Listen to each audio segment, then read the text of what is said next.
1970 का दशक टेक्नोलॉजी में एक नई क्रांति लेकर आया। उस समय के वैज्ञानिक और इंजीनियर बिना तारों के बात करने के सपने देखने लगे थे। जरा सोचो, बिना किसी तार के दूर बैठे इंसान से बात करना। इसी सपने ने रेडियो तरंगों और सेलुलर टेक्नोलॉजी पर रिसर्च को और तेज कर दिया। इन्हीं शुरुआती खोजों ने आगे चलकर मोबाइल फोन क्रांति की नींव रखी। बेल लैब्स ने इस दौर में बहुत बड़ा रोल निभाया। उन्होंने सेलुलर कॉन्सेप्ट की खोज की। हर सेल का अपना एक बेस स्टेशन होता था। इससे ज्यादा लोगों तक नेटवर्क पहुंचाना और बेहतर कवरेज देना संभव हुआ। ये एक बहुत बड़ी सफलता थी। हालांकि 1970 के दशक में हमें आज जैसे स्मार्टफोन नहीं मिले, लेकिन यही वो समय था जब संचार के भविष्य की नींव रखी गई। इसी टेक्नोलॉजिकल उथल-पुथल के बीच मोटोरोला की एक टीम ने एक अद्भुत काम किया। मार्टिन कूपर के नेतृत्व में उन्होंने दुनिया का पहला हैंडहेल्ड मोबाइल फोन बनाया। ये कोई आम डिवाइस नहीं था। ये इंसानी कुशलता और तरक्की की चाहत का प्रतीक था। 3 अप्रैल 1973 को कूपर ने पहली बार मोबाइल फोन से कॉल किया। उन्होंने अपने प्रतिद्वंदी जॉयल एंगेल को, जो बेल लैब्स में थे, फोन किया। जरा सोचो, फोन सुनने वाले उस इंसान पर क्या बीती होगी। इस रेवोल्यूशनकारी डिवाइस का नाम था डायनाटैक 8000X। अपने आकार और वजन की वजह से इसे प्यार से ब्रिक भी कहा जाता था। जरा सोचो, 2 पाउंड से भी ज्यादा वजन का फोन लेकर घूमना। भले ही इसका डिजाइन भद्दा था और बैटरी लाइफ बहुत कम थी, सिर्फ 20 मिनट की टॉक टाइम, लेकिन डायनाटैक 8000X इंजीनियरिंग का एक करिश्मा था।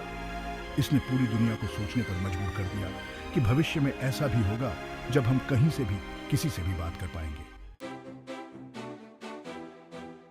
1980 का दशक मोबाइल फोन युग की शुरुआत लेकर आया। इस समय मोबाइल नेटवर्क की पहली पीढ़ी यानी 1G का उदय हुआ। ये एनालॉग नेटवर्क थे। इनसे सिर्फ कॉल की जा सकती थी, लेकिन इनकी क्षमता और कवरेज सीमित थी। 1983 में व्यावसायिक रूप से लॉन्च हुआ डायनाटैक 8000X स्टेटस सिंबल बन गया।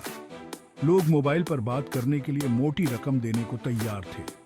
मोबाइल फोन की मांग बढ़ने लगी, जिससे नवाचार और प्रतिस्पर्धा को बढ़ावा मिला। 1990 के दशक में दूसरी पीढ़ी यानी 2G के मोबाइल नेटवर्क आए। ये डिजिटल नेटवर्क ज्यादा क्षमता, बेहतर वॉइस क्वालिटी और एक नया कमाल का फीचर लेकर आए, टेक्स्ट मैसेजिंग यानी SMS। याद है ना, पहला SMS भेजने का वो रोमांच।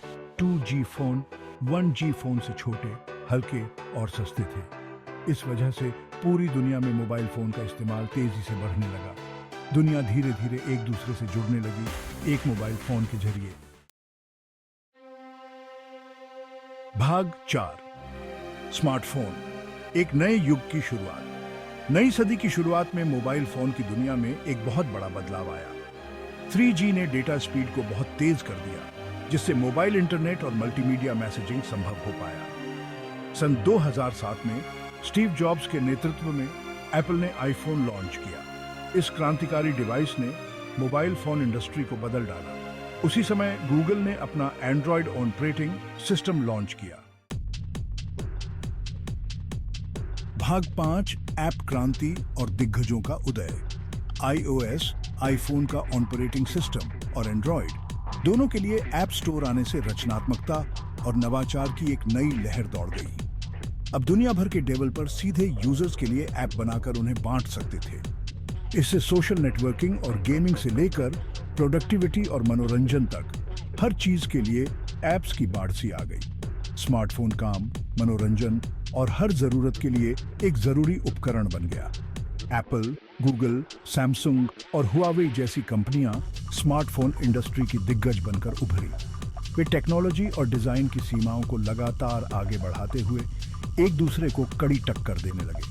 स्मार्टफोन पतले, हल्के और ज्यादा पावरफुल होते गए और उनमें बेहतरीन कैमरे, प्रोसेसर और डिस्प्ले आने लगे। फोन और कंप्यूटर के बीच की रेखाएं धुंधली होती गईं और स्मार्टफोन जानकारी पाने, एक दूसरे से जुड़ने और डिजिटल दुनिया में आगे बढ़ने के लिए हमारा सबसे अहम उपकरण बन गया।